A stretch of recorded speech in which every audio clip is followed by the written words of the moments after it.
ओम शांति। एक बार किसी नगर में एक आदमी रहता था। उसने बहुत मेहनत से परदेश में जाकर व्यापार किया। मेहनत फल लाई, बहुत कमाई हुई और उसकी गिनती सेठों में होने लगी। महल जैसी उसकी हवेली बन गई। वैभव और बड़े परिवार के बीच उसकी जवानी बड़े आनंद से बीतने लगी। एक दिन उसका एक संबंधी किसी दूसरे नगर से मिलने के लिए आया। बातचीत के बीच उसने बताया कि उसके यहाँ का सबसे बड़ा सेठ गुजर गया। बेचारे की लाखों की धन संपत्ति पड़ी की पड़ी रह गई। बात तो उसने बहुत ही सहज भाव से कही थी, पर उस आदमी के मन को डगमगा गई। हाँ, उस सेठ की तरह एक दिन वो भी तो मर जाएगा। उसी क्षण से उसे बार बार मौत की याद सताने लगी।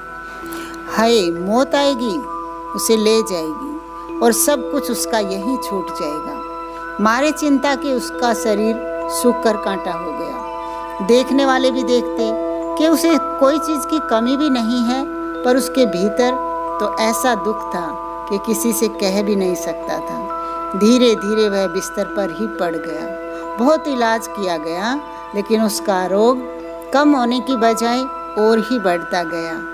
एक दिन एक साधु उसके घर पर आया। उस आदमी ने बड़ी ही बेबसी से उसके पैर पकड़े और रो रो कर अपना दुख साधु के आगे कहने लगा।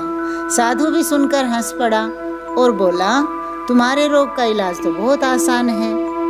उस आदमी के खोए हुए प्राण मानो वापिस आ गए और उसने अधीर होकर साधु से पूछा, स्वामी जी, वो इलाज क्या है?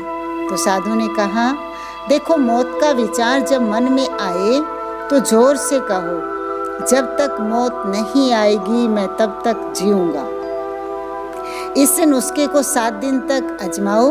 अगले सप्ताह में फिर से आता हूँ। 7 दिन के बाद फिर से साधु आए तो देखते क्या है, वो आदमी बीमारी के चंगुल से बाहर आ गया और आनंद से गीत गा रहा है। साधु को देखकर वो दौड़ पड़ा और उसके चरणों में गिरकर बोला, महाराज, आपने मुझे बचा लिया। आपकी दवा ने मुझ पर जादू का सा असर किया।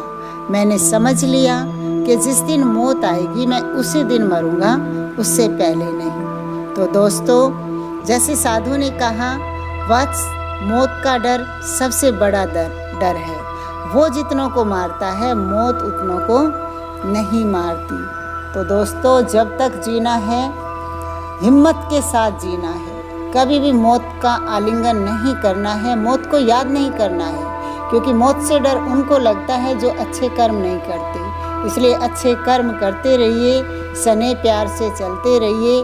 मौत से डरने की बजाय उमंग उत्साह से अपना जीवन जीते रहिए। ओम शांति।